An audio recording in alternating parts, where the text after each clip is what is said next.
ఆస్తి కోసం ఆయన మధ్యదాగి వాడు సాగు వచ్చిందంటే తోలేదు ఇవాళ వచ్చి నువ్వు ఆస్తి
ఓటు రావాలి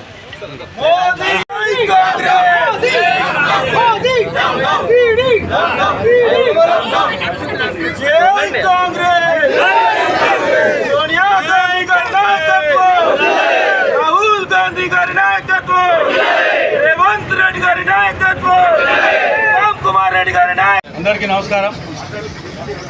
ఈరోజు సూర్యాపేట జిల్లా కేంద్రంలో బీజేపీ కార్యాలయ ఎదురుగా జిల్లా కాంగ్రెస్ పార్టీ ఆధ్వర్యంలో నిరసన ధర్నా నిర్వహిస్తూ ఉన్నాం. కారణం ఏంటంటే ఈ పార్టీకే భారతదేశ ప్రజలందరూ కూడా తెలుసు, బీజేపీ ప్రభుత్వం అధికారంలోకి వచ్చిన దగ్గర నుంచి కాంగ్రెస్ పార్టీకి భయపడుతూ కాంగ్రెస్ పార్టీని అసలు నామరూపాలు లేకుండా చేయాలనే ఉద్దేశంతోనే దుష్ట పన్నాగాలు పన్నుతూ ఏం చేయాలో పాలు పోక ఈడీని ప్రేరేపించి ఈడీ ద్వారా సోనియా గాంధీ మీద రాహుల్ గాంధీ మీద కేసు పెట్టడం జరిగింది. నిజంగా ఆ కేసు ఏంటో తెలుసా? ఎంత డొల్లతనం ఉందో ఆ కేసు, ఎంత కావాలని చెప్పి పెట్టింది తప్ప దాంట్లో నిజంగా ఆ కేసు నిలబడేది కాదు.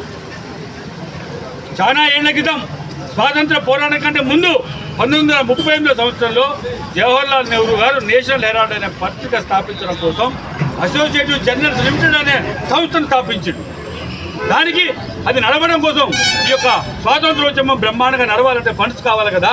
ఆ రోజు కాంగ్రెస్ పార్టీ దగ్గర ఉన్న ఫండ్స్ను లోనుగా తీసుకొని ఈ యొక్క సంస్థను ప్రారంభించి బ్రహ్మాండంగా ఉద్యమం నడిపితే ఆ రోజు నేషనల్ హెరాల్డ్ పత్రిక చాలా స్వాతంత్రోద్యమానికి చాలా ఉపయోగపడింది. తర్వాత కాలంలో రాబోయే కాలంలో చాలా పత్రికలు వచ్చి ఈ పత్రిక నష్టంలో కూరుకుపోవడం జరిగింది. దాన్ని బంద్ చేయడం కూడా జరిగింది. తర్వాత ఆస్తులు అన్నిటి కూడా పరిరక్షించుకోవాలి.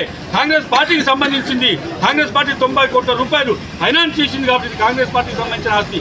దాన్ని నెలకొల్పింది కూడా ఈ యొక్క జవహర్లాల్ నెహ్రూ గారే కాబట్టి కాంగ్రెస్ పార్టీకి చెందిన సంస్థ అని చెప్పి ఇంకొక యంగ్ ఇండియన్ సొసైటీ అని చెప్పి మన కాంగ్రెస్ పార్టీ వాళ్ళే సోనియా గాంధీ నాయకత్వంలో, రాహుల్ గాంధీ నాయకత్వంలో స్థాపించి ఆ ఫండ్స్ ఎక్కడ కూడా దుర్వినియోగం కావద్దు, కాంగ్రెస్ పార్టీకే చెందుతాయి, ఈ యొక్క నేషనల్కి సంబంధించిన ఇది అని చెప్పి వాళ్ళు కాపాడుతూ ఉంటే ఎటువంటి కారణం దొరకక ఎవడో కోన్కిస్కా కొట్టం ఒక ప్రైవేట్ వ్యక్తి సుబ్రహ్మణ్య స్వామి అనే వ్యక్తి ఒక దళారు దగాకోరు ఒక అప్లికేషన్ పిటిషన్ ఇస్తే కనీసం ఎఫ్ఐఆర్ లేకుండా డైరెక్ట్గా ఛార్జ్ షీట్ వేయడం జరిగింది.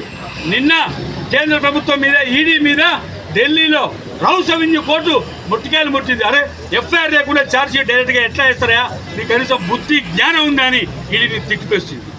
అయితే ఈ దుష్ట పన్నాగం పన్నటం వల్ల నరేంద్ర మోడీ ఈ యొక్క అమిత్ షా ఏం చేశారంటే ఇది ఎట్లా కొట్టుబడిపోతుంది, ఈ కేసు నిలబడదు అని చెప్పి మొన్న అక్టోబర్ 2025లో ముందు చూపుగా మళ్ళీ ఒక ఎఫ్ఐఆర్తోని ఢిల్లీలో ఇంకొక కోర్టులో పోలీస్ స్టేషన్లో పిటిషన్ ఇప్పించి మళ్ళీ ఒక ఎఫ్ఐఆర్ దాఖలు చేయడం జరిగింది. అది మీరు విచారణ చేసుకోండి, దీన్ని మేము కొట్టేస్తామని చెప్పి ఈ యొక్క సుప్రీంకోర్టు కొట్టేయడం జరిగింది. ఈ యొక్క మోడీ ఖచ్చితంగా ఈ సోనియా గాంధీ, రాహుల్ గాంధీ మీద ఏదైతే కక్ష సాధింపు చర్య చేస్తూ ఉన్నారో దీన్ని కాంగ్రెస్ పార్టీ మొత్తం ఖండిస్తూ ఉంది. నరేంద్ర మోడీకి ఏం తెలుసు కాంగ్రెస్ పార్టీ చరిత్ర, నరేంద్ర మోడీకి ఏం తెలుసు ఈ యొక్క స్వాతంత్ర సముపార్జనలో కాంగ్రెస్ పార్టీ నాయకులంతా కూడా తమ ఆస్తులను ఏ విధంగా కరగదీసినారో నరేంద్ర మోడీకి తెలవక గాంధీ యొక్క చరిత్రను, గాంధీ కుటుంబాన్ని, కాంగ్రెస్ కుటుంబాన్ని మొత్తం కంప్లీట్ భారతదేశ ప్రజల నుంచి దూరం చేయాలనే యొక్క దుష్ట పన్నాగతో ఇదంతా చేస్తూ ఉంది. నరేంద్ర మోడీ గుర్తుపెట్టుకో, కాంగ్రెస్ పార్టీ కార్యకర్తలు చూస్తూ ఊరుకోరు, దీన్ని ఎట్టి పరిస్థితుల్లో సాగనీయం. ఇంకొక 2-3 ఏళ్లలో నీ యొక్క గద్దె తీరిపోతుంది, నీకు తగిన బుద్ధి చెప్తాం, నేను గద్దె తిప్పడం ఖాయం. ఇటువంటి మానుకోవాలని చెప్పి సందర్భంగా హితం వస్తాం. Thank you. రాష్ట్ర ప్రదేశ్ కాంగ్రెస్ కమిటీ ప్రధాన కార్యదర్శి చెక్లం రాజేశ్వరరావు గారికి, పట్టణ కాంగ్రెస్ కమిటీ అధ్యక్షులు అమ్జద్ అలీ గారికి, జిల్లా మహిళా కాంగ్రెస్ అధ్యక్షురాలు అక్క అనురాధ గారికి, అదేవిధంగా సీనియర్ కాంగ్రెస్ నాయకులు, యువజన కాంగ్రెస్ రాష్ట్ర నాయకులు, రాష్ట్ర ప్రధాన కార్యదర్శి అన్న వేణుగోపాల్ గారికి, సేవాదల్ అధ్యక్షులు అన్న ఆలెడ్డి మాణిక్యం గారికి, రాష్ట్ర మహిళా అధ్యక్షురాలు అక్క పద్మక్క గారికి, అదేవిధంగా మహిళా కాంగ్రెస్ అధ్యక్షులు అనురాధ అక్క గారికి, అందరికీ అమ్జద్ అలీ గారికి, అదేవిధంగా ఎందుకంటే నేను జిల్లా కాంగ్రెస్ కమిటీ అధ్యక్షుడు అయిన తర్వాత మొట్టమొదటి కార్యక్రమం కాబట్టి ఎవరైనా పేర్లు మర్చిపోయినా అన్యదా భావించకూడదని చెప్పి ఈ సందర్భంగా గుర్తు చేస్తూ, ప్రధానంగా ఇక్కడ ఈరోజు జరుగుతున్నటువంటి ధర్నా నిరసన కార్యక్రమం ఉద్దేశం ప్రధానంగా భారతీయ జనతా పార్టీ ఈ దేశంలో ప్రజాస్వామ్యాన్ని కాలరాసి ఒక నియంత్రిత పోకడ తీసుకొచ్చి భారత రాజ్యాంగాన్ని సర్వనాశనం చేసే ప్రయత్నం చేస్తుంది. ఒక పత్రిక కావాలి, ఏది మాట్లాడినా పత్రిక ద్వారా ఈ ప్రజలకు తెలవాలని చెప్పి నేచురల్ ఏదైతే ఈ దేశం కోసం త్యాగాలు చేసిన కుటుంబం సోనియమ్మ రాహుల్ గాంధీలపై కక్ష సాధింపు చర్యగా వారిపై ఈడీ అక్రమ కేసు పెట్టి ఈడీ ద్వారా వారిని ఇబ్బందులకు గురి చేస్తూ ఉన్నారు. ఇది గత కొంతకాలం నుంచి ప్రజలంతా గమనిస్తూ ఉన్నారు. ఆనాడు స్వాతంత్ర పోరాటంలో కూడా ఈ బీజేపీ వారిది కానీ ఆర్ఎస్ఎస్ వారిది కానీ వీరి పాత్ర ఏమీ లేదు. శాంతియుతంగా స్వాతంత్ర పోరాటాన్ని నడిపిన గాంధీని చంపిన గాడ్సే వారసులు వీరు సోనియా గాంధీ రాహుల్ గాంధీపై అక్రమ కేసులు పెట్టి వారు ఇబ్బంది పెట్టిన తరుణంలో మొన్న ఈ మధ్య చూసినారు. మొన్ననే ఢిల్లీ రెవెన్యూ కోర్టు దీన్ని కొట్టివేయడం జరిగింది. ఇది సబబు కాదు, వారిపై పెట్టిన కేసుకు ఆధారాలు లేవని చెప్పి కొట్టివేయడం జరిగింది.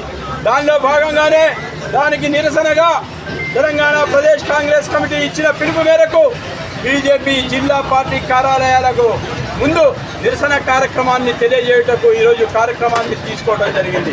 ఈ కార్యక్రమానికి ముఖ్య అతిథిగా విచ్చేసిన జిల్లా కాంగ్రెస్ పార్టీ రథసారథి అన్న గుడిపాటి నరసన్న గారు, అలాగే రాష్ట్ర కాంగ్రెస్ పార్టీ కార్యదర్శి అన్న చెక్లం రాజేశ్వరరావు గారు, అలాగే ఇక్కడికి విచ్చేసిన జిల్లా కాంగ్రెస్, రాష్ట్ర కాంగ్రెస్, పట్టణ కాంగ్రెస్ మరియు జిల్లా మహిళా కాంగ్రెస్ అధ్యక్షురాలు అక్క తిరుమల రగడ అనురాధ కిషన్ రావు గారు, ఇక్కడికి విచ్చేసిన ప్రతి కాంగ్రెస్ కుటుంబ సభ్యులందరికీ కూడా హృదయపూర్వకంగా నమస్కారాలు తెలియజేసుకుంటూ, మోడీ ప్రభుత్వం చేస్తున్న ఇలాంటి దుర్మార్గపు చర్యలను మనం అందరం కూడా కలిసికట్టుగా ప్రజల ముందు తీసుకుపోవాల్సిన అవసరం ఎంతైనా ఉందని తెలియజేసుకుంటూ, ఇట్టి కార్యక్రమాన్ని ఉద్దేశించి గౌరవనీయులు రాష్ట్ర కార్యదర్శి అన్న ప్రధాన కార్యదర్శి అన్న తెలంగాణ రాష్ట్ర కాంగ్రెస్ పార్టీ ప్రధాన కార్యదర్శి అన్న చెక్లం రాజేశ్వరరావు గారిని మాట్లాడాల్సిందిగా కోరుతా ఉన్నాను.